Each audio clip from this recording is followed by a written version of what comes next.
हरिः ओम श्री गुरुभ्यो नमः हरिः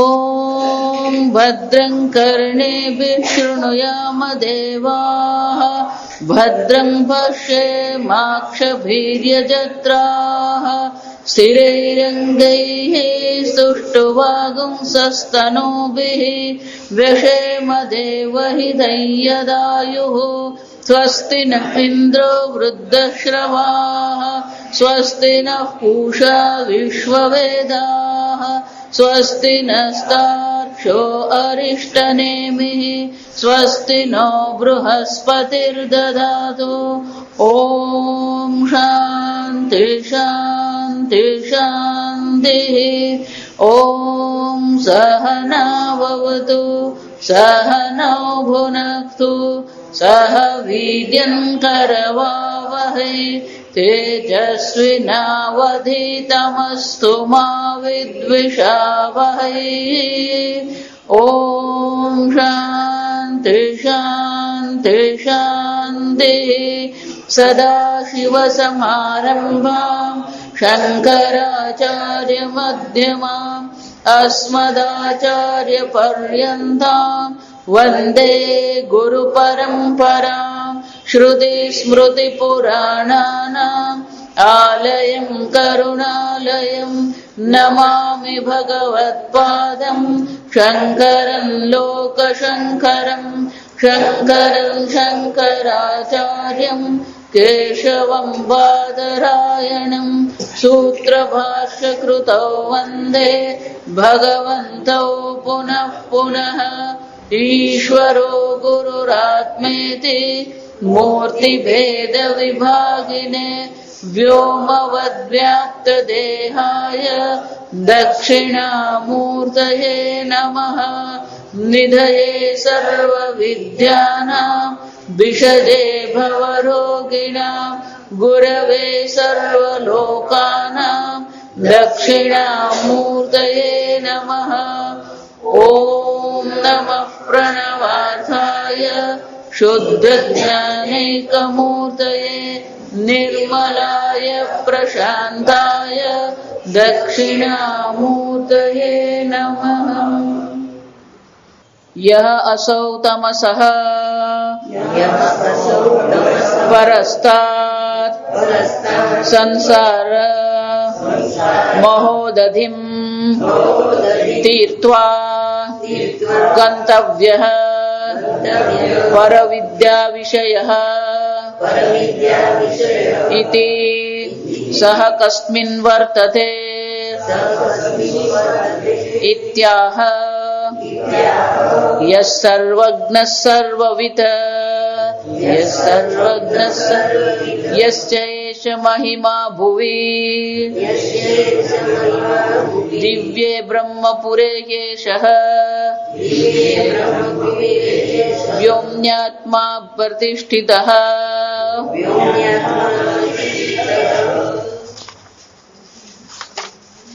मनोमयः प्राणशरीरनेता प्रतिष्ठितोऽन्ये हृदयं सन्निधाय तद्विज्ञानेन परिपश्यन्ति धीराः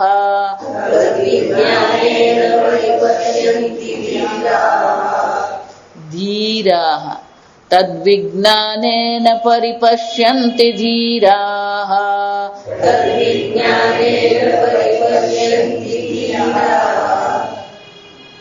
धीराः नहीं धीराः दीर्घ आनंदरूपम अमृतम यद्विभाति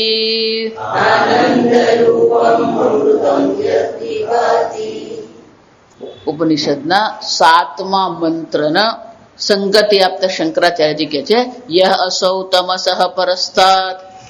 આગળ અસૌ તમસઃ પરસ્તાત સંસાર મહોદધિમ તીર્ત્વા ગંતવ્યઃ, કે જે ગંતવ્ય જ્યાં આપણે પહોંચવાનું છે અથવા જે પ્રાપ્ત કરવાનું છે અથવા જેને જાણવાનું છે,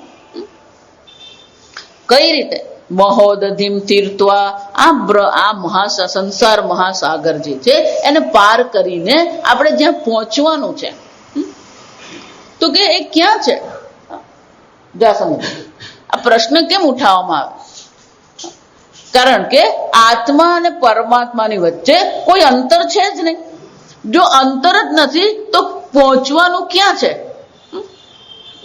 જો અનદ્વન કઠોપનિષદમાં પણ શું કે છે? આ માર્ગ વગરનો માર્ગ છે. મોક્ષ માર્ગ જે છે, ભલે માર્ગ શબ્દનો પ્રયોગ આપણે કરીએ પણ ખરેખર ત્યાં કોઈ માર્ગ છે જ નહીં.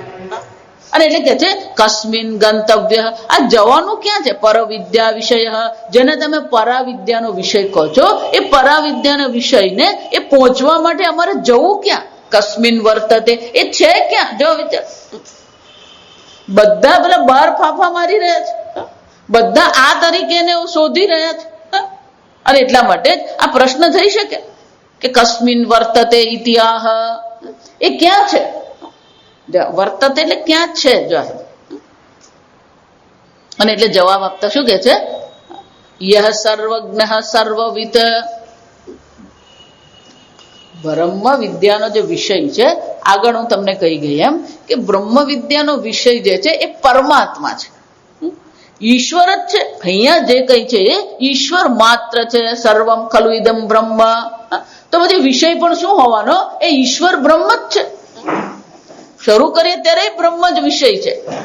જો એટલે વિચારો, તત્વબોધ પણ તમે જેને કહો છો, એ તત્વબોધમાં પણ જયારે કે છે તત્વ વિવેક વિચાર, તો કે આ તત્વ વિવેક જે છે એમાં પણ શું કે છે? પેલું વિવેક કરવાનો છે. વિવેકની શરૂઆત ક્યાંથી થાય? આત્મા અનાત્મા, નિત્ય અનિત્ય. પ્રારંભ જ બ્રહ્મથી છે, અંત પણ શું છે? બ્રહ્મથી જ છે. વિષય તો બ્રહ્મ છે જ, પણ એ બ્રહ્મ ક્યાં છે? કેમ? કારણ કે પ્રત્યક્ષ છે નહીં, પરોક્ષ પણ નથી. બ્રહ્મ પ્રત્યક્ષ પણ નથી, બ્રહ્મ પરોક્ષ પણ નથી. અને આ તરીકે તમે એને શોધવા જાઓ તો આ તરીકે તો બ્રહ્મ મળી શકે એમ નથી. કારણ કે જે આ દ્રશ્યમાન જગત જે છે, એ દ્રશ્યમાન જગત તો જડ છે, વિકારી છે, અનિત્ય છે. અને બ્રહ્મ જડ વિકારી અનિત્ય છે જ નહીં, તો એને હું ક્યાં શોધું? કારણ કે ધ્યાન કરવાનું કહેવામાં આવ્યું, ધ્યાય છે એમ કીધું ને. આગળના મંત્રમાં શું કીધું? તમે એનું ધ્યાન કરો. અને એટલે કે છે કસ્મિન વર્તતે, અને એટલે શ્રુતિ માતા ઉત્તર આપતા કે છે યહ સર્વજ્ઞ. શાસ્ત્રમાં 3 પ્રકારના વાક્યો હોય. અસમ શાસ્ત્રમાં આ બ્રહ્મ વિદ્યામાં 3 પ્રકારના વાક્યો હોય. એક વાક્ય હોય ત્વમ પદ પ્રધાન, એટલે કે આત્મ તત્વ શું છે એ સમજાવવા માટેના વાક્યો જે હોય એને ત્વમ પદ પ્રધાન કે. આત્મા સાક્ષી છે. આત્મા કેવો છે? આ સ્વપ્ન, જાગ્રત, સ્વપ્ન અને સુષુપ્તિ અવસ્થા જે છે એ 3 અવસ્થાનો સાક્ષી આત્મા છે. 3 અવસ્થા બદલાતી રહે છે, આત્મામાં કોઈ પરિવર્તન આવતું નથી. આત્મા નિર્વિકારી છે. તો આ ચર્ચા જયારે આપણે કરીએ ત્યારે એના કેન્દ્રમાં કોણ છે? આત્મા, એટલે કે તમે છો, ત્વમ પદ છે. આ જગતનું જે કારણ છે, અભિન્ન નિમિત્ત ઉપાદાન કારણ છે. તો એ શું થયું? તત્પદ પ્રધાન છે. એ પરમાત્મા તત્વ જે છે, ઈશ્વર તત્વને ધ્યાનમાં રાખીને, કેન્દ્રમાં રાખીને જયારે ચર્ચા કરવામાં આવે તો એ બધા મંત્ર કેવા છે? તત્પદ પ્રધાન. અને ત્રીજું જે છે એને મહાવાક્ય કહેવામાં આવે. બધા વાક્યો છે કેવા છે? એને મહાવાક્ય કહેવામાં આવે. કારણ કે એ વાક્ય શું કરે છે? ત્વમપદ અને તત્પદના ઐક્યને સમજાવે છે. ત્વમપદ પ્રધાન છે, તત્પદ પ્રધાન છે, અને ત્વમ અને તત્પદના ઐક્યને જે સમજાવે છે એને શું કહેવામાં આવે? મહાવાક્ય. આ જે મંત્ર, જે 7મો મંત્ર છે, એ મહાવાક્ય છે. કેમ એ મહાવાક્ય છે? કારણ કે આત્મા અને પરમાત્માના ઐક્યને એ સમજાવે છે. યહ સર્વજ્ઞ, જો ભાષ્ય, મંત્રનું ભાષ્ય, યહ સર્વજ્ઞ સર્વવિત વ્યાખ્યાતઃ તમ પુનઃ વિશિનષ્ટિ યસ્ય એષઃ પ્રસિદ્ધઃ महिमा विभूतिः कः असौ महिमा यस्य इमे द्वौ द्वावा पृथिव्यौ शासने विद्रुते तिष्ठतः सूर्यचन्द्रमसौ यस्य शासने अलातचक्रवत् अजस्रं भ्रमतः यस्य शासने सरितः सागराश्च स्वगोचरं न अतिक्रामन्ति तथा स्थावरं जंगमं च यस्य शासने नियतं तथा च ऋतवः अयने अब्दाश्च यस्य शासनं न अतिक्रामन्ति तथा कर्तारः कर्माणि फलञ्च यत्शासनात् स्वं समकालं न अतिवर्तन्ते सः एषः महिमा भुवि लोके यस्य सः एषः सर्वज्ञः।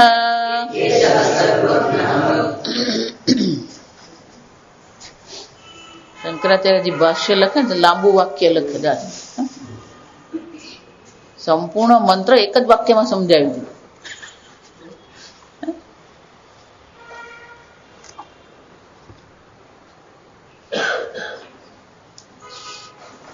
શંકરાચાર્યજી પ્રશ્ન ઉઠાવે કમ પુનઃ વિશિનષ્ટિ કે એની વિશેષતા શું છે? જે આ મનુષ્ય જીવનનું લક્ષ્ય છે, મનુષ્ય જીવનમાં ઈશ્વર તત્વને ઓળખવાનું છે, પણ એનું વિશેષતા શું છે? કોઈ પણ વસ્તુને ઓળખવી હોય તો જ્યાં સુધી એની વિશેષતા ખબર નહીં હોય આપણે એને ઓળખી શકીએ નહીં. આપણું દ્રષ્ટાંત બહુ સામાન્ય જ છે.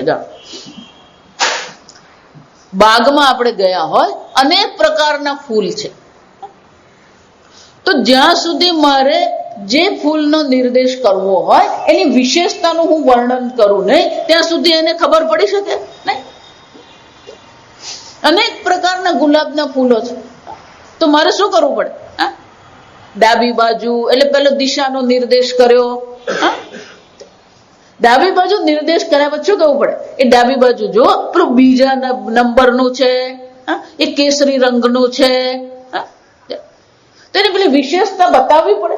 દેશ દ્રષ્ટિએ, કાળની દ્રષ્ટિએ, નામની દ્રષ્ટિએ, રંગની દ્રષ્ટિએ એ વિશેષતા આપણે દર્શાવીએ તો એનો હું નિર્દેશ કરી શકું. કોઈ પણ વસ્તુનો નિર્દેશ કરવો હોય તો પેલી વિશેષતા બતાવવી પડે. અને એટલે કે છે આ બ્રહ્મ જે છે એ આપણા જીવનનું ગંતવ્ય છે, બરાબર છે, પણ એ બ્રહ્મની વિશેષતા શું છે જેને કારણે હું એને ઓળખી શકું?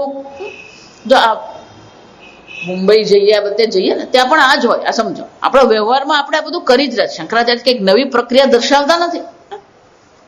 ધારો કે આપણે કોકને ત્યાં જતા હોઈએ અને પેલું એપાર્ટમેન્ટ નામ આપણને ભલે આપ્યું હોય સનરાઈઝ એપાર્ટમેન્ટ, પણ એકલું એપાર્ટમેન્ટ થી પહોંચી જઈએ ત્યાં એને અંગ્રેજીમાં લેન્ડમાર્ક કહેવામાં આવે છે. એટલે પેલો કે ટેલિફોન એક્સચેન્જની સામે, તો એ એપાર્ટમેન્ટ છે પણ એની વિશેષતા શું છે? એ ક્યાં આવ્યું? ટેલિફોન એક્સચેન્જની સામે. એમ તમે કહો છો ગંતવ્ય પરાવિદ્યા વિષય જે છે, આ પરાવિદ્યાનો વિષય બ્રહ્મ ગંતવ્ય છે, ત્યાં પહોંચવાનું છે, પણ ત્યાં પહોંચવા માટે કોઈ વિશેષતા મારી પાસે હોવી જોઈએ તો હું એને ઓળખી શકું. એટલે કે છે યસ્ય એષઃ પ્રસિદ્ધ મહિમા વિભૂતિ, કે આ તમે જે કહો છો એની વિશેષતા શું છે? તો કે એની વિશેષતાનો કોઈ પ્રશ્ન જ નથી. કેમ? અસ્ય મહિમા, આ બધો મહિમા કોનો છે? એ પરમાત્માનો જ છે. અહીંયા આ જગતમાં જે પણ કઈ મહિમા તમને દેખાઈ રહ્યો છે એ કયો છે? યહ સર્વજ્ઞ સર્વવિત. એની પહેલી જ વિશેષતા કઈ છે? યહ સર્વજ્ઞ સર્વવિત. શંકરાચાર્યજી કહે છે વ્યાખ્યાત શંકરાચાર્ય જેવી અપેક્ષા રાખે, આગળ જે વ્યાખ્યા કરી ગયા હોય એ આપણે શું કરવાનું? યાદ રાખવાનું. વ્યાખ્યાત કે સ્વામીજી ક્યાં વ્યાખ્યા કરી ગયા?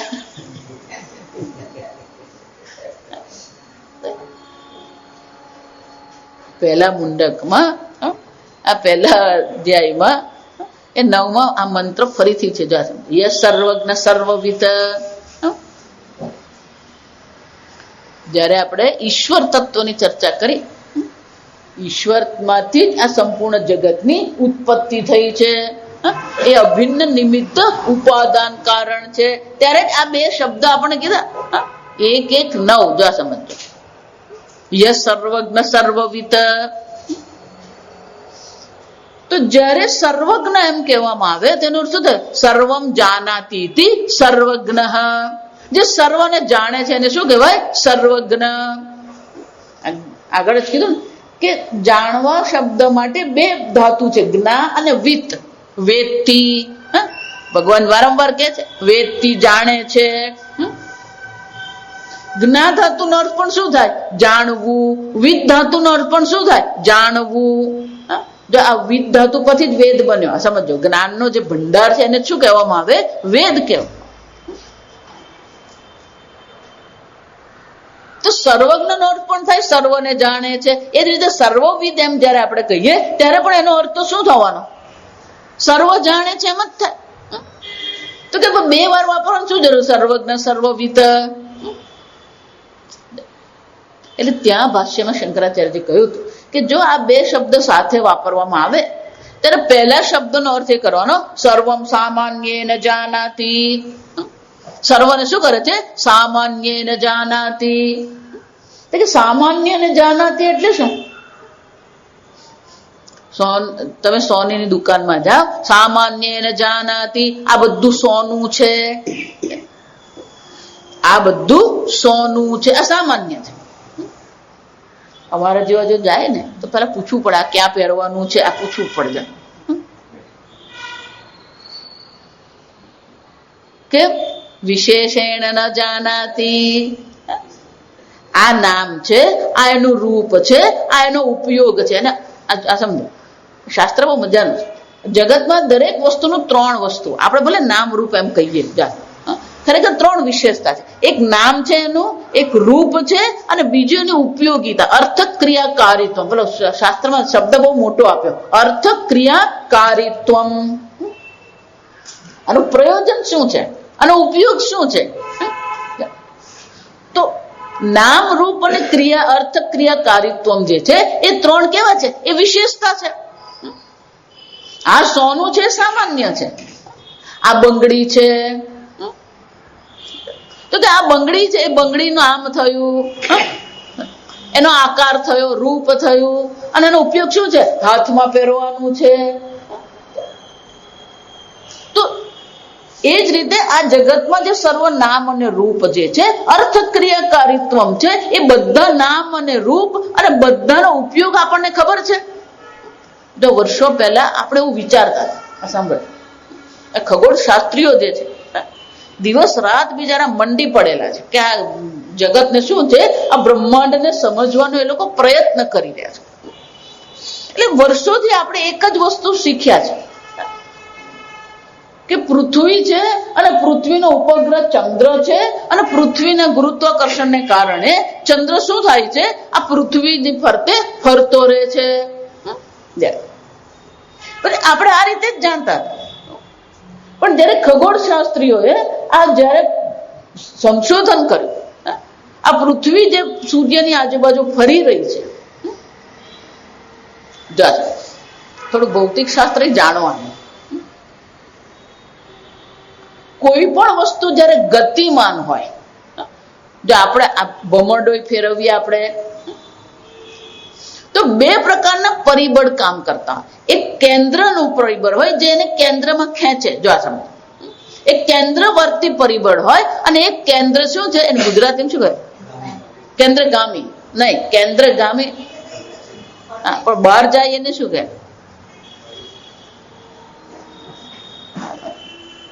ગુજરાતી ભાષા આપણે ભૂલી ગયા. કેન્દ્ર ત્યાગી. ઓકે, કેન્દ્ર ત્યાગી. એટલે બે પ્રકારના છે.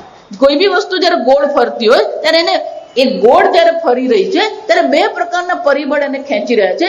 એક કેન્દ્રગામી પરિબળ છે અને એક કેન્દ્ર ત્યાગી પરિબળ છે.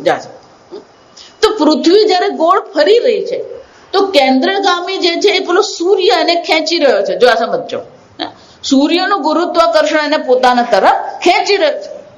જો સૂર્યનું જે ગુરુત્વાકર્ષણ છે એને પોતાના તરફ ખેંચી લે તો પૃથ્વી શું થઈ જાય? સૂર્યમાં પડી જાય. પેલી પડતી નથી. કેમ નથી પડતી? પણ કેન્દ્ર ત્યાગી જે છે, કેન્દ્ર ત્યાગી બળ જે છે એ બળ એને શું કરે છે? પેલી પરિભ્રમણની કક્ષામાં એને રાખે છે. તો એની ગતિ જોઈએ, કેટલી ગતિએ એ ફરે તો એ ત્યાં રહી શકે. સમજો બરાબર. આજે કહ્યું ને મહિમા, આ તમે મહિમા જોશો ને તો આપણે અક્કલ નહીં કામ કરે. એટલે તો બે વસ્તુ જાણીએ ને તો ક્યારેય અભિમાન કરવાનું નહીં, કારણ કે ભગવાનની આગળ આપણું જ્ઞાન તો કઈ નથી, પાણીનું ટીપું જ નથી. તો પેલું કેન્દ્ર ત્યાગી જે બળ જે છે એને શું કરે છે? બહાર ફેંકવાનો પ્રયત્ન કરે અને સૂર્યનું જે ગુરુત્વાકર્ષણ છે એને અંદર ખેંચવાનો પ્રયત્ન કરે, પણ એને ત્યાં બેલેન્સ કરવું પડે. જા સમજ, આ બંને જયારે સમાન થાય તો પેલી પૃથ્વી ત્યાં રહી શકે. આવી રીતે પણ પૃથ્વી જયારે ફરી રહી હોય ત્યારે ક્યારેક એવું થાય કે પેલું કેન્દ્રગામી બળ વધી જાય તો એને ખેંચે અંદર, ક્યારેક કેન્દ્ર ત્યાગી બળ વધી જાય તો થોડી બહાર ફેંકાઈ જાય. એટલે ભલે આપણે પેલું વિજ્ઞાનમાં ભણે ને આમ લીટી દોરી દીધી, એ ખરેખર લીટી નથી. આ સમજો, પૃથ્વી થોડી થોડી શું થતી રહે? આગળ પાછળ થતી રહેતી હોય. તો કે તો પછી એને પરિભ્રમણમાં રાખવા વાળું કોણ છે? તો કે આ ચંદ્ર છે. જો વિચારી જોજો, ચંદ્ર પણ જેમ પૃથ્વીનું ગુરુત્વાકર્ષણ ચંદ્ર પર છે એમ ચંદ્રનું પણ ગુરુત્વાકર્ષણ શું છે? આ પૃથ્વી પર છે જ. એટલે પૃથ્વીને પોતાના પરિભ્રમણ જે માર્ગ જે છે એના પર રાખવાનું કામ કોણ કરી રહ્યો છે? આ ચંદ્ર કરી રહ્યો. ભગવાનની જે વ્યવસ્થા જે છે ને, શરીરની દ્રષ્ટિએ વિચારો કે બ્રહ્માંડની દ્રષ્ટિએ વિચારો, આપણી અક્કલ કઈ કામ કરે એવું છે? જેટલા પણ આપણે નિર્ણય લઈએ છીએ એ બધા નિર્ણય આપણા ખોટા જ ઠરે છે. આ સમજો, આશ્ચર્યકર. તો આ ચંદ્ર છે આપણે ઓળખીએ છીએ, આ પૃથ્વી છે આપણે ઓળખીએ, પણ એનું અર્થક્રિયાકારીત્વ જે છે આપણને ખબર છે? કઈ ખબર નથી. ભગવાને આ જે રીતે વ્યવસ્થા કરી છે કે પૃથ્વી પરથી જયારે આપણે સૂર્ય જોઈએ છે અને પૃથ્વી પરથી જયારે આપણે ચંદ્ર જોઈએ છે, ભગવાને એ બંનેનું અંતર એવું ગોઠવેલું છે કે એનું જે બિંબ છે ને એ સમાન છે. જેટલો ચંદ્રમાનું બિંબ છે એટલો જ પેલું સૂર્યનો પણ બિંબ છે. અને એટલા માટે જયારે ગ્રહણ થાય ત્યારે શું થાય છે? પૂર્ણતઃ. એ કેવું ભગવાને ગોઠવ્યું કે બંને આપણને એક સરખા દેખાય છે. બંનેનું કદ જે છે એ ગોળો આપણને શું દેખાય છે? એક જ સરખા કદ નો દેખાય છે. આ આપણે ગોઠવવાનું હોય ને તો મગજમારી થઈ જાય. સમજ. અને એટલા માટે કહે છે કે આપણે સામાન્યને જાણીએ છીએ પણ વિશેષતઃ આપણને ખબર છે નહીં. સર્વમ સામાન્ય ન જાનાતી. પણ ઈશ્વર કોણ છે? સર્વવિદ, સર્વમ વિશેષેણ જાનાતી. દરેક વસ્તુનું નામ, દરેક વસ્તુનું રૂપ અને દરેક વસ્તુનું અર્થક્રિયાકારીત્વ એટલે કે એની ઉપયોગિતા શું છે એ બધું જ કોને ખબર છે? ઈશ્વરને ખબર છે. જો એટલે મેં ગઈકાલ સર્વજ્ઞ ઈશ્વર છે એટલે એમાં કોઈ ખામી ક્યારેય નહીં હોય. આ સમજવાનું. ભલે આપણને આ જગતમાં 25 પ્રકારના દોષ દેખાતા હોય પણ એક વસ્તુ મનમાં નક્કી કરી લેવાનું, આ જગતમાં કોઈ દોષ છે જ નહીં. કેમ? સર્વજ્ઞ હોય ત્યાં ખામીને. અલ્પજ્ઞ છે, અલ્પ શક્તિ છે તો શું થવાનું? ક્યાંક ને ક્યાંક ભૂલ થઈ જવાની. પણ જે સર્વજ્ઞ છે, જે સર્વવિદ છે, એમાં કોઈ ખામી ભૂલ ચૂક હોઈ શકે નહીં. આ જગતનો જે લોકો ખગોળ શાસ્ત્રીઓ કહીએ કે ભૌતિક શાસ્ત્રીઓ કહીએ, જે પ્રકારથી એ લોકો આ જગતનું ચિંતન કરી રહ્યા છે અને જે શોધખોળ કરી રહ્યા છે ને, આશ્ચર્યકારક છે.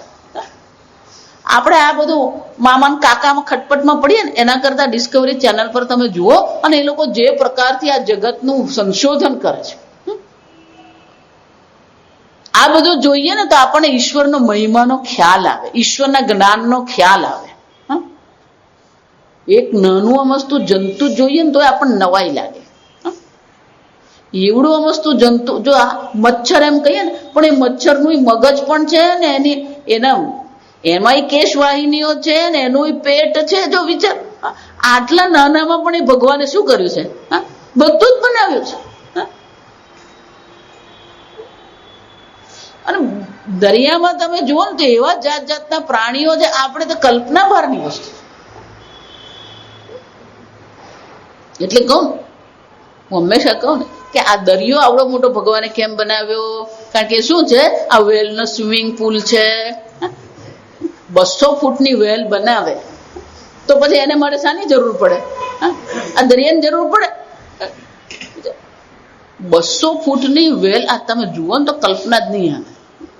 એ કલ્પના કરે તો એક જ વસ્તુ યાદ રાખવાની કે વેલનું હૃદય કેવડું છે, તો કે આપણે ફ્રન્ટી જેવડું એનું હૃદય. જો આવ્યું આપણું મુઠ્ઠી જેવડું હૃદય છે. અને પેલું વેલનું હૃદય કેવડું છે? ફ્રન્ટી જેવડું. એટલે એની બધી એની જે ધમનીઓ છે ને આપણી ગટર લાઈન જેવી હોય. જા આશ્ચર્ય. પ્રાણીઓને જોઈએ, આ જગતને જોઈએ. ભગવાન કોણ છે? સર્વજ્ઞ સર્વવિદ. યહ સર્વજ્ઞ સર્વવિદ. સર્વ સામાન્યતઃ પણ જાણે છે, સર્વ શું છે? વિશેષતઃ પણ જે જાણે છે એ પરમાત્મા છે.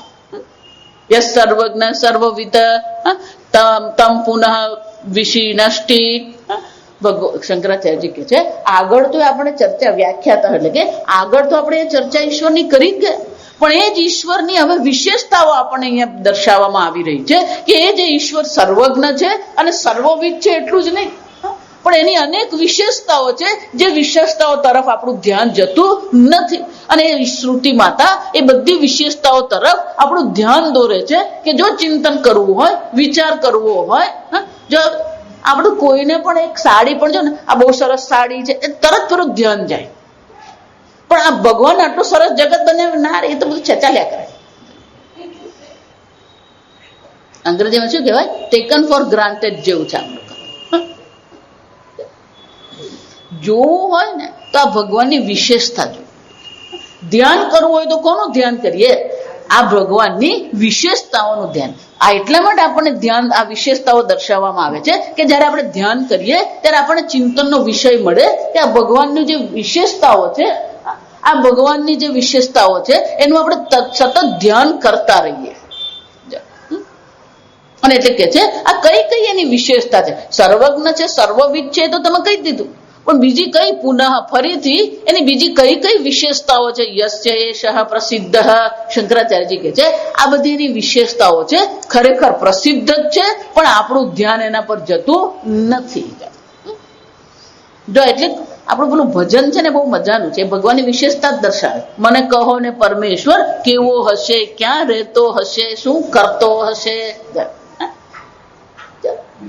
ઊંડા તે સાગરના મોજા ઉછાળી ઘૂં ઘૂં ગજવનાર કેવો હશે.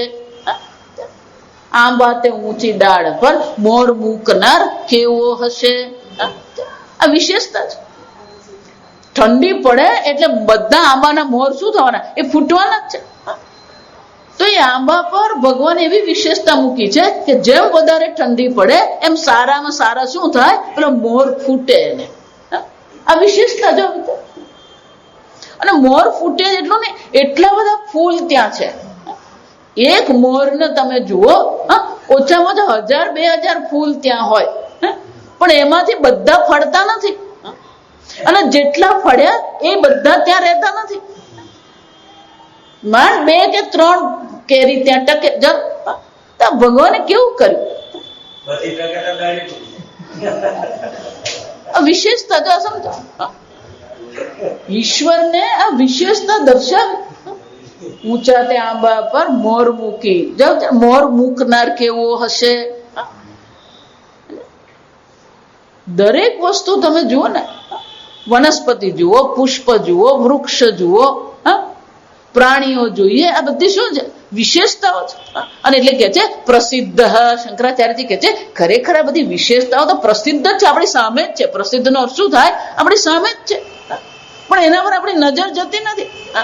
આપણે આપણા મામા કાકાની વિશેષતાની ચર્ચા કરે, ના ના એ તો બહુ ભજન કરે, પણ તું એની વિશેષતા બાજુએ મૂક. જો એટલે કહું, કોઈ પણ મહાત્માનું જીવન ચરિત્ર ક્યારે વાંચવાનું જ નહીં. જીવન ચરિત્ર વાંચવું હોય તો ભગવાનનું જીવન ચરિત્ર વાંચવું, જેને પુરાણ કહેવામાં આવે. વેદાંત કંટાળી જાય શું કરવાનું? પેલું શિવ પુરાણ વાંચવાનું. જો અમારે એક સત્સંગી હતા, પણ કે વેદાંત હું સાંભળું છું, બહુ હોશિયાર જાણે ભણેલા ઘણા ડોક્ટર. મને કે આ વેદાંત તમે ભણાવો ને બધું બરાબર સાંભળીએ, પણ કે બીજું કઈક તો ભેગું પુરાણ વાંચો. તો એ ભાઈને શિવ પુરાણ વાંચવાની એટલી મજા પડી ગઈ. પતિ પત્ની રોજ શું કરે? પેલી શિવ પુરાણ વાંચે. કેમ? પેલું ભગવાનના મહિમા, ભગવાનની વિશેષતાઓ ત્યાં શું કરવામાં આવે? પ્રગટ કરવામાં આવે. એટલે વેદાંત કંટાળી જશે, શું કરવાનું? પુરાણ વાંચવાનું. પુરાણ વાંચીને કંટાળો આવી ગયો, શું કરવાનું? માળા કરવાની. હું એટલે કહું, એટલે એક જ ભગવાન અને એક જ પુસ્તક નહીં મળે. હિન્દુ ધર્મની વિશેષતા શું છે? અનેક પ્રકારના પુસ્તકો છે, અનેક પ્રકારના ભગવાન છે, અનેક પ્રકારના પુરાણો છે. શું કરતા રહેવાનું? પણ આપણને પેલું અભિયાન ને ચિત્રલેખ આ બધું વાંચવામાં બહુ મજા પડે છે. આપણા ચિત્રલેખાના અભિયાન શું કહેવાય? પુરાણ. માતાજી શિવ પુરાણ પૂરું થઈ ગયું, કઈ દેવી પુરાણ વાંચ. દેવી પુરાણ પૂરું થઈ ગયું, કઈ નહીં ભાગવત વાંચ. છે જ બધું. સમય પસાર કરવો હોય તો આપણી પાસે પૂરતા પ્રમાણમાં સાહિત્ય છે જ. પણ પેલો હાથમાં લે જ નહીં, કરવાનું શું? જો હાથમાં લઈ લે, ઘરમાં જ લાવતો નહીં હોય, પછી હાથમાં લેવાનું તો પછીની વાત છે. માતાજી 500 રૂપિયા, તો તારો મોબાઈલ 15,000 નો લીધો, પણ પેલું પુસ્તક 500 નું લેવાનું શું થઈ જાય? માતાજી હમણાં જ મારા દીકરાને 21,000 નો આઈફોન લઈ આપ્યો. આ કેટલાનું મને નથી ખબર, એમ જ ગપ્પા મારું જાતે. પેલું 2,000 નું પુસ્તક લેવાનું હોય તો માતાજી આ થોડુંક મોંઘું પડે. પણ 21,000 નો આઈફોન મોંઘો નહીં કહેવાય. પણ ભગવદ ગીતા લેવાની તો શું છે? આ 2,000 રૂપિયા. બુદ્ધિ જ આપણી એવી છે. આ સમજ. અને એટલે શંકરાચાર્ય કહે છે પ્રસિદ્ધ નવું કશું નથી. શું છે? પ્રસિદ્ધ મહિમા વિભૂતિ. આ ભગવાનની મહિમા, આ ભગવાનની વિભૂતિ કેવી છે? પ્રસિદ્ધ જ છે. કહ અસૌ. પણ એ મહિમા કયો કયો છે? યસ્ય ઈમે દ્વા પૃથ્વી શાસને વિદ્રુતે તિષ્ઠત. જો અમે કીધું ને, આ આકાશ જે છે ખાલી જગ્યા છે. અવકાશ જેને આપણે કહીએ શું છે? ખાલી જગ્યા. જો આ સમજો બરાબર. તો આકાશમાં પેલો સૂર્ય જે છે એ પેલો અધ્ધર ટકી રહ્યો છે. એ ઉપર ખેંચાઈ જતો નથી અને નીચે પડતોય નથી જતો.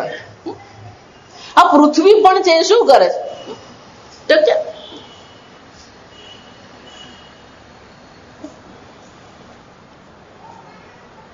સૂર્યનારાયણ છે. આ બધા ભગવાન પ્રાતઃ સ્મરણ કહેવામાં આવે. આ પ્રાતઃ સ્મરણ એટલે ભગવાનને આપણે ઉઠાડીએ ને સવારે, આપણે જ ઉઠી નહીં રહીએ તો ભગવાને તો હું ઉઠાડવાના છે. સૂર્ય ઉગે એ પેલા સ્નાન કરીને તૈયાર થઈ જઈએ અને ભગવાનના પ્રાતઃ સ્મરણને પાઠ કરવાનો. તો સૂર્યનારાયણનો જે પાઠ છે પ્રાતઃ સ્મરણનો જે છે, એનો જે શ્લોક છે ને એમાં લખે છે કે આ સૂર્યરૂપી મણિ જે છે એ અવકાશમાં અધ્ધર તરી રહ્યો છે. જાત અધ્ધર જ છે. પણ કોણ એને પકડે? વિદ્રુતે તિષ્ઠત. કોણ એને ધારણ કરે છે? આ ઈશ્વર એને ધારણ કરે છે. સૂર્યના સ્થાન પર રહે છે. કોને કારણે છે? એ ઈશ્વરને કારણે. પૃથ્વીના સ્થાન પર છે. કોને કારણે? આ ઈશ્વરને કારણે છે. અને આ ભગવાને જે ગોઠવણ કરીને આશ્ચર્યકારક ગોઠવણ. સૂર્યમંડળ જે છે એ સંપૂર્ણ સૂર્યમંડળ એક સ્વતંત્ર મંડળ નથી. એની પોતાની નિહારિકા છે. અને નિહારિકા કેવી છે? તો કે ચક્ર સમાન છે. ચપટી છે અને ચક્ર સમાન છે. અને એ ચક્ર સમાન જયારે એ નિહારિકા છે, એ નિહારિકા સ્વયં પણ પોતાના કેન્દ્ર પર શું થઈ રહી છે? ફરી રહી છે જાતે. એટલે નિહારિકા જયારે પોતાના કેન્દ્ર પર ફરી રહી હોય તો આ બધા જે તારાઓ જે છે એને પણ આ કેન્દ્રગામી, આ કેન્દ્ર ત્યાગી શું થાય? પેલું બળ લાગે અને એને કારણે અનેક પ્રકારના એના હાથ બની ગયા છે. આ સમજ. એમાં એક હાથમાં આપણું સૂર્યમંડળ છે. તો એનો અર્થ શું થયો? કેટલી ગતિ થઈ રહી છે. એક તો પૃથ્વી પોતાની ધરી પર ફરી રહી છે, પૃથ્વી પરિભ્રમણ કરી રહી છે. અને કોઈ પણ વસ્તુ જયારે પોતાની ધરી પર ફરે ને ત્યારે બે પ્રકારની ગતિ હોય. એક તો પરિભ્રમણ પોતાનું થઈ જ રહ્યું છે. ભમરડો હોય ને, ભમરડો તમે જે લોકો ભમરડો રમે ને એને ખબર હોય આ ભમરડો, કુકા, ગિલ્લી દંડા, જેને ભમરડો ફેરવે ને એને ખબર હોય. ભમરડો જયારે ગતિ ખૂબ હોય ને ત્યારે એ સીધો ફરતો હોય, પણ જયારે થોડી એની ગતિ ઓછી થાય ત્યારે એ સીધો તો ગોળ ફરે પણ શું થવા માંડે, પેલો ડોલવા માંડે. અંગ્રેજીમાં એને વોવલિંગ કહેવામાં આવે. અંગ્રેજી શું કે એને વોવલિંગ કહેવાય. જો આપણે એને ડોલવું કહીએ. તો એ જ રીતે પૃથ્વી પણ જયારે પોતાની ધરી પર ફરી રહી છે ત્યારે એ પોતે પણ ડોલી રહી છે. આ સમજો. એટલે પરિભ્રમ એ પોતાનું ધરી પર તો ફરે જ છે પણ એ ડોલી રહી છે. અને જયારે ડોલે ત્યારે શું થઈ જાય, એ પેલું નમે, વોવલિંગ થાય ત્યારે એ નમેલી હોય. એ પૃથ્વી પણ નમીને ફરી રહી છે. એટલે અત્યારે આજે પૃથ્વીની ધરી પર આપણે જે ઉત્તર ધ્રુવ એમ કહીએ છીએ, તો ઉત્તર ધ્રુવની સામે અત્યારે પેલો ધ્રુવનો તારો છે. આ વિચાર. પણ જો એ વોવલિંગ કરતી હોય, એ ડોલતી હોય, તો પછી ઉત્તર ધ્રુવને બદલે શું થવાનું, કાયમને માટે પેલો ધ્રુવ નો તારો રહેશે ઉત્તરમાં. જો પૃથ્વી એના પોતાના ધરી પર ફરતી વખતે ડોલી રહી છે તો શું થવાનું, અત્યારે ભલે ધ્રુવનો તારો દેખાય. જો આપણા ખગોળશાસ્ત્રમાં લખેલું જ છે, અત્યારે ધ્રુવનો તારો છે, પછી એ ખસી જશે અને બીજો તારો ધ્રુવ એટલે ઉત્તર ધ્રુવ પર આવશે. તો ત્રણ ગતિ તો અહીંયા જ છે, પણ કોઈ ગતિનો અનુભવ આપણને થાય છે. અને સૂર્યમંડળ જે છે, એ સૂર્યમંડળ જે છે એ પોતે જ પોતાને શું કરી રહ્યું છે, સંપૂર્ણ નિહારિકાના કેન્દ્રમાં એ પણ પરિભ્રમણ કરી રહ્યું છે. એટલે આ ગતિ આપણે એમ ગોળ કહીએ ને, એ ગોળ ગતિ જ નથી. આ સમજો કેમ? કારણ કે પૃથ્વી ભલે અહીંયા ગોળ ફરી રહી છે, પણ સૂર્યમંડળ આખું જ જો ફરી રહ્યું હોય તો પછી એની ગતિ ગોળ થઈ. એટલે મેં કીધું ભૌતિક શાસ્ત્ર થોડુંક જાણવાનું, તો ભગવાનનો મહિમા વધારે ખબર પડે. અને એટલે શ્રુતિ માતા કહે છે દ્વાઉ પૃથ્વી, આ સ્વર્ગ લોક જેને કહીએ, આ પૃથ્વી લોક જેને કહીએ, એ પણ શું છે, શાસને વિદ્રુતે તિષ્ઠત. આ ભગવાનના શાસનમાં, આ ભગવાનના નિયમમાં શું છે, એ ધારણ થઈ રહ્યા છે. એને ધારણ કરનાર પણ કોણ છે, આ ભગવાન છે. જો વિચાર, એશ મહિમા. પૃથ્વીને પૃથ્વીના સ્થાન પર રાખવું, સૂર્યને સૂર્યના સ્થાન પર રાખવું, સ્વર્ગલોકને એના સ્થાન પર રાખવું, આ બધું કરનાર કોણ છે, આ નિયમન કરનાર કોણ છે, ઈશ્વર છે. ચંદ્ર ચ યશો, સૂર્ય ચંદ્રમસો યસ્ય શાસને. અને સૂર્ય અને ચંદ્ર જે છે એના શાસનમાં, એના નિયમનમાં શું કરી રહ્યા છે, અલાત ચક્રવદ અજસ્રમ ભ્રમત. અલાત ચક્ર, અલાત એટલે આપણે તનક તારા. અલાત એટલે આ તનક તારા. આ નાના છોકરાઓને તનક તારો આપણે હાથમાં આપીએ ત્યારે એ શું કરે, અલાત ચક્ર.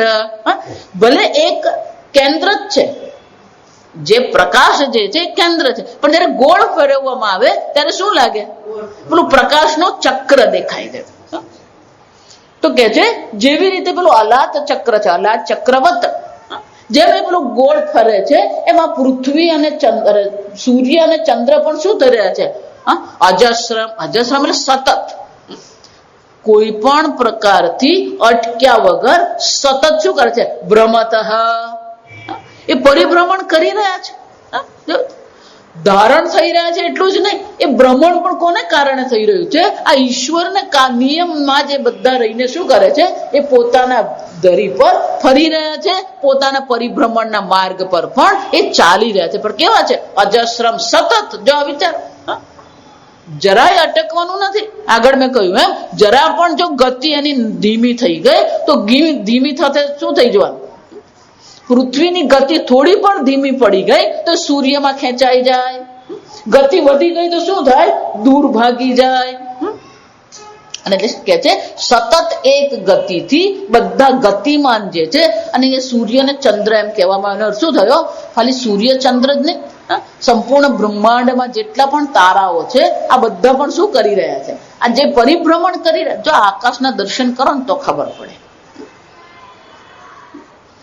આપણને તો ખબર જ નથી. આપણી અક્કલ તો એવી છે, કોઈને પૂછે ને કે પૂર્વ દિશા ક્યાં આવી, હા જો હમણાં જ એવું જ થયું. જો આવી જાય ક્યાંક હું ગઈ હતી પ્રસંગમાં, એટલે બ્રાહ્મણ ત્યાં બેઠો, અને બ્રાહ્મણ એવો ચુસ્ત બ્રાહ્મણ, પણ દિશા વગર કશું કામ કરે નહીં. એટલે પેલા બ્રાહ્મણ ત્યાં બેઠો, હું ગઈ, હું બેઠી, પછી પેલા યજમાનને બોલાવ્યો. પછી યજમાનને બોલાવીને પૂછ્યું પૂર્વ દિશા કઈ બાજુ છે? એટલે પેલો યજમાન મારી પાસે આવીને પૂછે, માતાજી પૂર્વ દિશા કઈ જતો છે?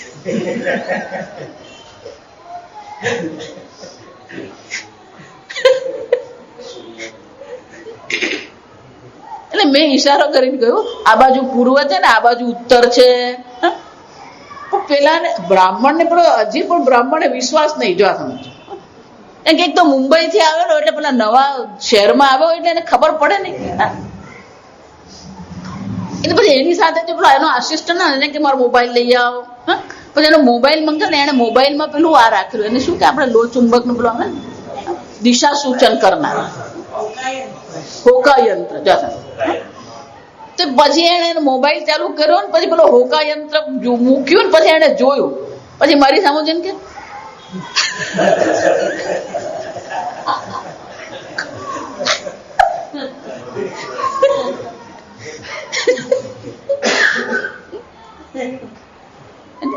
પૂર્વ દિશા, ઉત્તર દિશા, બધી દિશા. આ કઈ દિશામાં સૂર્ય ચંદ્ર આ બધું શું થઈ રહ્યું છે? ભ્રમણ સતત કરી રહ્યા છે. રાત્રે પણ તમે જુઓ ને, રાત્રે 10 વાગે પેલું મૃગશીર્ષ નક્ષત્ર દેખાય. દરેક ગ્રહ, દરેક તારાઓ, દરેક નક્ષત્રની એક ગતિ છે. ભ્રમત એટલે કે એ ગતિમાન છે. અને દરેકની ગતિ કેવી છે? નિયમિત ગતિ છે.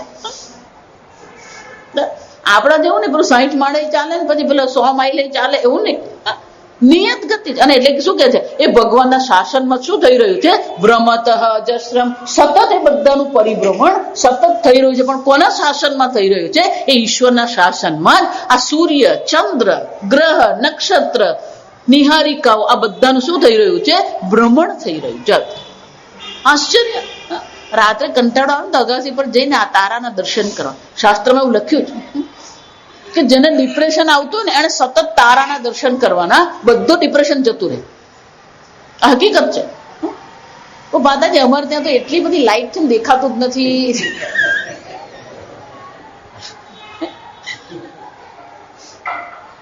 હજી આપણે લોકો સમજ્યા નથી આ પ્રકાશ એ પણ પ્રદૂષણ છે.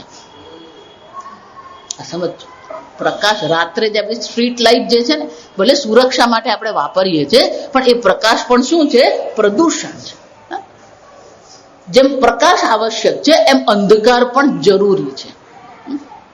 બંને જ જરૂરી છે. રાત્રિ પણ ભગવાને બનાવી છે અને દિવસ પણ ભગવાને જ બનાવ્યો છે. રાત્રિ એટલે કે અંધકારની પણ આપણને જરૂર છે. પણ માતાજી મને તો અંધકારથી બહુ ડર લાગે. પણ આપણે એમ વિચારીએ અંધકાર એ ભગવાનનો મહિમા છે તો પછી ડરવાનું રહેતું નથી. એટલે શું કહે છે? અજસ્રમ ભ્રમત, સતત આ સૂર્ય ચંદ્ર બધા શું કરતા રહે છે? આ જેમ પેલું તનક તારો ગોળ ફરે એમાં બધી વસ્તુ પણ શું થાય છે? ભ્રમત, પરિભ્રમણ કરી જ રહ્યા છે. પણ કોને કારણે? યસ્ય શાસને, એ ઈશ્વરના શાસનમાં. એટલું જ નહીં, યસ્ય શાસને સરિતઃ સાગરાશ્ચ, નદી પોતાના ગંતવ્ય તરફ વહી રહી છે. સાગરાશ્ચ, સાગર પણ ક્યારેય પોતાના જે સીમા છે એ સીમાનો ભંગ કરતો નથી. એટલે કે છે સ્વગોચરમ ન અતિક્રમંતી, પોતપોતાના સ્થાનનું અતિક્રમણ એ કરતા નથી. પેલા પરિભ્રમણ કરી રહ્યા, જો સમજો. અને સાગર કેવો છે? પોતાના સ્થાનથી ક્યારેય અતિક્રમણ કરતો નથી. એ પોતાની મર્યાદામાં રહે છે. નદી પણ પોતાની મર્યાદામાં રહે છે. સાગર પણ શું કરે છે? પોતાની મર્યાદામાં રહે છે. સાગર પોતાની મર્યાદા તોડે એટલે સુનામી આવે. આ સમજો. જ્યાં સુધી સાગર એની મર્યાદામાં છે ત્યાં સુધી બરાબર છે, જ્યાં સુધી નદી પોતાની મર્યાદામાં છે ત્યાં સુધી બધું જ બરાબર છે. પણ જો એને મર્યાદા એની તોડી તો શું થાય છે? વિનાશ થાય છે. અને એટલે કે છે સ્વગોચરમ ન અતિક્રામંતિ, ક્યારેય એ પોતાની મર્યાદાનું અતિક્રમણ કરતા નથી. તથા સ્થાવરમ જંગમમ ચ યસ્ય શાસને નિયતમ, એ જ રીતે જે સ્થાવર છે, ઈશ્વર અને સ્થાવર જે છે ને બંનેનો ઉત્પત્તિ એક સમાન રહી વ્યાકરણની દ્રષ્ટિએ છે. એને વરજ પ્રત્યય કહેવામાં આવે શાસ્ત્ર. વરજ પ્રત્યય દર્શાવે કે જે એના માટે હંમેશા એનો સ્વભાવ હોય અને વરજ પ્રત્યય લગાવે. ઈશ્વર, ઈશ એટલે શાસન કરવું. વરજનો અર્થ શું થયો? સતત શાસન કરવું. એ શું છે? એમનો સ્વભાવ છે. ઈશ્વર, એ જ રીતે સ્થાવર. તો તે સ્થાવર કોને કહેવાય? સ્થાતિષ્ઠતિ, એક જ સ્થાન પર જે રહે છે એને સ્થાવર કહેવાય, જે ક્યારેય પોતાનું સ્થાન શું છે? બદલતા નથી. આ હિમાલયને શું કહેવાય? સ્થાવર. પર્વતને શું કહેવામાં આવે? સ્થાવર. કેમ? ક્યારેય પોતાનું સ્થાન બદલતો નથી. આ વૃક્ષ શું છે? સ્થાવર. તમે ગામડામાં રહેતા હતા અને ત્યાં તમે જે લીમડા પર રમતા હતા, અત્યારે પણ એ લીમડો ક્યાં છે? ત્યાં જ છે. સ્થાવર, પોતાના સ્થાનને છોડતો નથી. પર્વત કહીએ, વૃક્ષ કહીએ, આ બધાને શું કહેવામાં આવે? સ્થાવર કહેવામાં. એક જ સ્થાન પર રહે છે, ક્યારેય પોતાનું સ્થાન એ બદલતા નથી. જંગમમ, જંગમમ એટલે વિચરણ કરનારા છે. શંકરાચાર્યજી કહે છે સ્થાવરમ જંગમમ ચ યસ્ય શાસને નિયતમ. પણ આ સ્થાવર છે કોને કારણે? ઈશ્વરના નિયમને કારણે છે. આ જંગમ છે એટલે કે પોતાનું સ્થાન બદલતા રહે છે. એ પણ કોને? ચર અને અચર. આપણે આ સ્થાવર જંગમનો સીધો અર્થ કરીએ શું કહેવાય? ચર અને અચર. તો એનું જે વિચરણ છે પણ એનું શાસન પણ કોણ કરનાર છે? ઈશ્વર જ એનું શાસન કરી રહે છે. હરણ કેટલું દોડી શકે, ચિત્તો કેટલું દોડી શકે, સિંહ કેટલું દોડી શકે, એ વિચરણ કરે છે. પણ એ વિચરણ કરવાની પણ એની શું છે? નિયમ છે. આ બધા જે પ્રાણીઓ છે, હરણ અને ચિત્તો બંને દોડી શકે. જા સમજ. હરણ પણ દોડી શકે છે કારણ કે એને પોતાનો જાન બચાવવાનો છે, પણ ચિત્તો દોડે છે કારણ કે એને પોતાનો ખોરાક પકડવાનો છે. બંનેને ગતિ ભગવાને આપેલી છે. એકે પોતાના જીવને બચાવવાનો છે, બીજાએ શું કરવાનું છે? પોતાના ખોરાકને પકડવાનું છે. એટલે બંનેને ગતિ ભગવાને આપી, પણ બંનેની ગતિમાં વિશેષતા છે. હરણ લાંબા કાળ સુધી દોડી શકે, પણ ચિત્તો જે છે એ હરણ કરતા વધારે ગતિથી દોડી શકે છે, પણ ટૂંકા સમય માટે દોડી શકે. હરણ ઓછી ગતિથી દોડે પણ શું છે? લાંબા સમય સુધી દોડી શકે. ચિત્તો દોડે છે, ચિત્તની ગતિ તમે જુઓ ને તો કલ્પના બહારની વસ્તુ. પણ એની દોડવાની જે શક્તિ છે કેટલી છે? થોડા સમય માટે છે, પછી એ દોડી નહીં શકે. જો એટલે હરણ બચી જાય. હરણની ગતિ ઓછી છે પણ હરણ કેમ બચી જાય છે? કારણ કે પેલું ચિત્તની ગતિ વધારે. પણ જો હરણ થોડું લાંબો સમય ખેંચી કાઢે તો શું થઈ જાય? પેલો ચિત્તો થાકી જાય એટલે એને શું કરવું પડે? ઉભા રહી જવું પડે. આ ભગવાને બધી વ્યવસ્થા કેવી કરી એ જ કહું. બધી મજાની વ્યવસ્થા.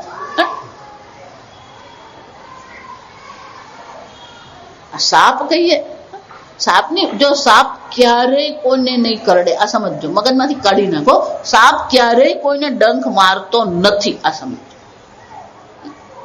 ધારો કે તમારા ઘરમાં સાપ હોય તો એને ડરવાની કોઈ જરૂર નથી.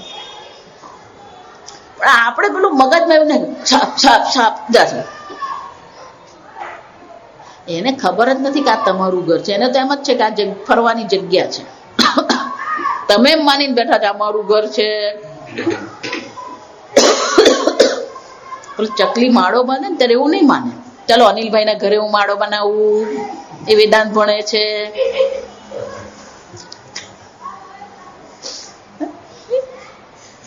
એ એટલું જ જુએ છે કે આ સ્થાન સુરક્ષિત છે મારા ઈંડા માટે, આ સ્થાન સુરક્ષિત છે મારા બચ્ચા માટે. કેમ? ત્યાં બિલાડી પહોંચી શકે નહીં, સાપ પહોંચી શકે નહીં, ત્યાં કાગડો જશે નહીં. એટલે એની દ્રષ્ટિએ તો શું છે, માળો બનાવવા માટેનું સુરક્ષિત સ્થાન છે. આપણે એમ માનીએ મારા ઘરે માળો બનાવ્યો. ચકલી એવું નથી જોતી કે આ તમારું ઘર ને મારું ઘર. આપણે ત્યાં અહંતા ને મમતામાં પડેલા છે. આ વિચાર એની અહંતા મમતા છે, કારણ કે એના માળામાં જો પેલો બીજો આવ્યો ને તો ત્યાં ફાઇટિંગ ચાલુ થઈ જાય. એની પોતાની અહંતા મમતા છે.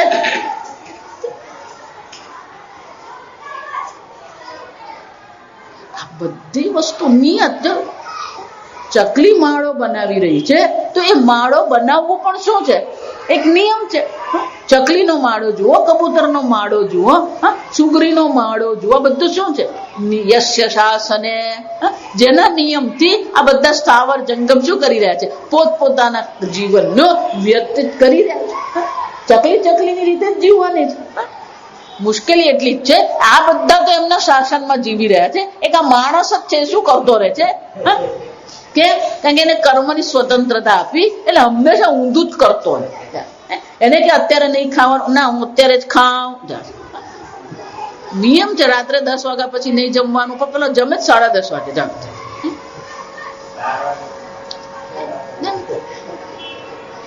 આ સુરતમાં જેટલી પણ પાવભાજી ને વડાપાવની લારી ચાલે ને બધી એ લોકો આવે જ 11 વાગે. જો વિચારજો, રાત્રે 11 વાગે તો લારી ખોલે. કેમ?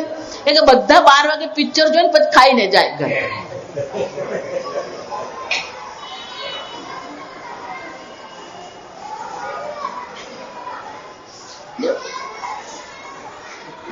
નિયમ છે.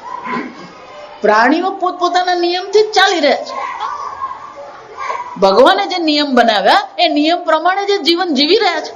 અને એટલે કે છે સ્થાવરમ જંગમ ચ યસ્ય શાસને.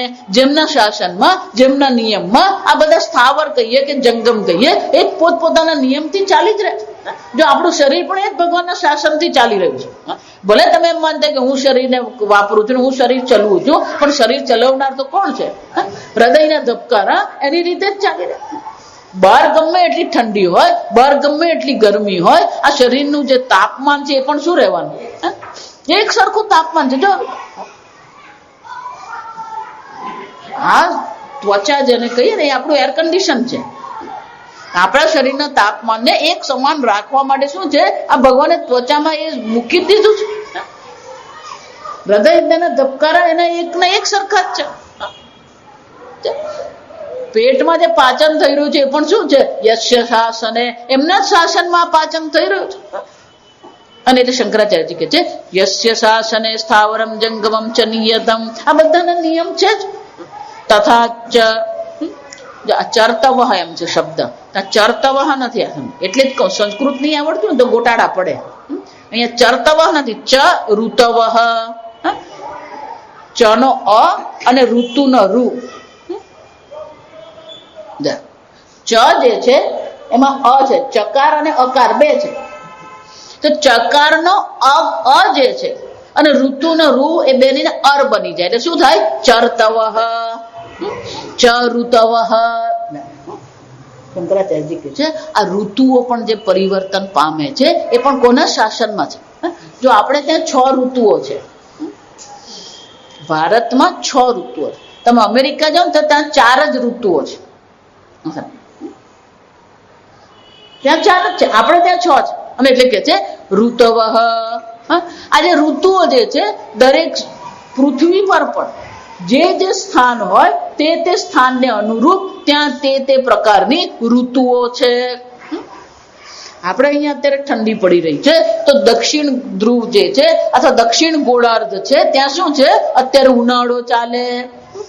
કારણ કે સૂર્ય ક્યાં ગયો, દક્ષિણાયનમાં છે. એટલે અત્યારે દક્ષિણ ગોળાર્ધ જે છે ત્યાં ઉનાળો ચાલે છે. આપણે ત્યાં શું છે, શિયાળો છે.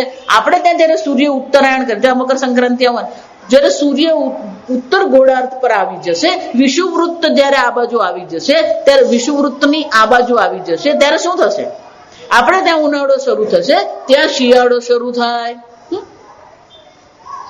અને ધ્રુવ પર તમે ઉત્તર ધ્રુવ પર જાઓ તો ત્યાં શું થવાનું, 6 મહિના દિવસ અને 6 મહિના શું થવાની? રાત થવાની. અને એટલે કે છે જે સ્થાન પર છે તે સ્થાન પર જે ઋતુઓ છે, જે પ્રકારના નિયમ છે, એ નિયમથી જ બધું ચાલી રહ્યું છે. ઋતવઃ અયને, અયન દક્ષિણાયન અને ઉત્તરાયણ. અબ્દાશ્ચ, અબ્દ એટલે વર્ષ, શતાબ્દી આપણે કહીએ ને, જા સમજો. શતાબ્દી એટલે શું છે? શતાબ્દી એટલે માતાજી ટ્રેન. આ રેલવે ને 100 વર્ષ થયા ને ત્યારે એ લોકોએ ટ્રેન ચાલુ કરેલી, એટલે ટ્રેનનું નામ શું પાડેલું? શતાબ્દી. શતાબ્દી એટલે 100 વર્ષ. એટલે શંકરાચાર્ય અબ્દાશ્ચ, આ વર્ષ જે છે, સૂર્યના પરિભ્રમણથી વર્ષ નક્કી થાય. આપણે પૃથ્વીનું જે પરિભ્રમણ થઈ રહ્યું છે, જો એટલે બહુ વર્ષો પહેલા જયારે અબ્દુલ કલામને 75 વર્ષ થયા ને ત્યારે પેલી એમની વર્ષગાંઠ ઉજવી ત્યારે એમણે બહુ સરસ કીધું કે મને બહુ મજા આવી ગઈ કે હું 75 વાર સૂર્યની આજુબાજુ ફર્યો. દ્રષ્ટિ એ જ કહું છું. તમને 75 વર્ષ થયા એનો અર્થ શું થયો? તમે 75 વર્ષ શું કર્યું? આ સૂર્યનું પરિભ્રમણ તમે 75 વાર કર્યું. સૂર્યની પ્રદક્ષિણા કેટલી વાર થઈ? 75 વાર થઈ.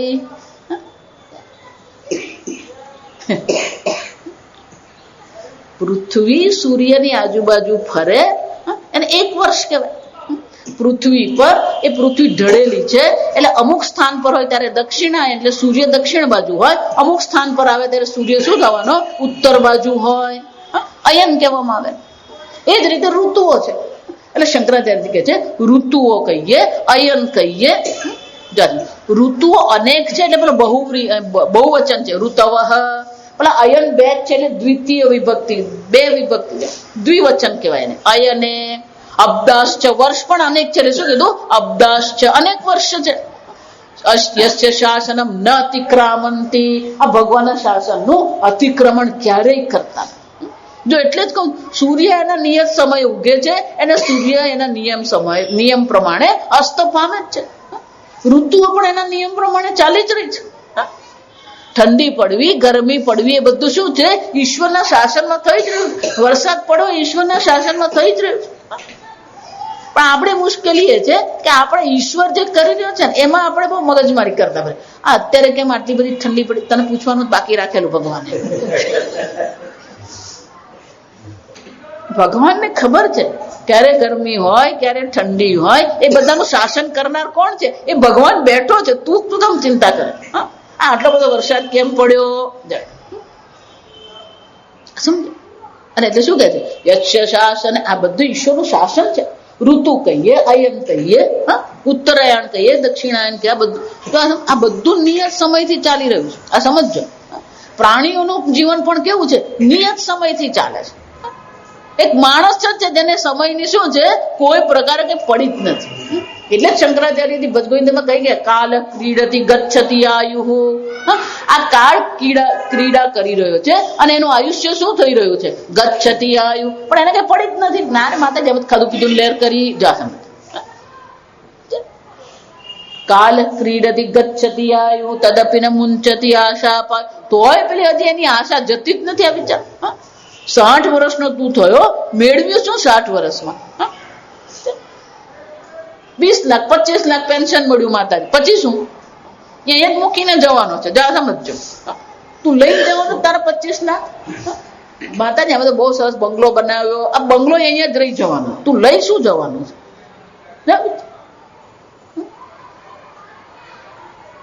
મનુષ્ય જે છે એ ઈશ્વરના જે નિયમો છે, ઈશ્વરની જે સંવાદિતા છે, એ સંવાદિતામાં વિસંવાદિતાથી જ જીવી રહ્યો છે. પણ આ સર્વ પ્રાણીઓ સ્થાવર જંગમ જે કહીએ, ભગવાન કે છે ઋતુ કહીએ, અયન કહીએ, આ બધું પણ શું છે? ઈશ્વરના શાસન પ્રમાણે ચાલી જ રહ્યો છે. ન અતિક્રામંતી, આ કોઈ પણ એનું અતિક્રમણ ક્યારેય કરતા નથી.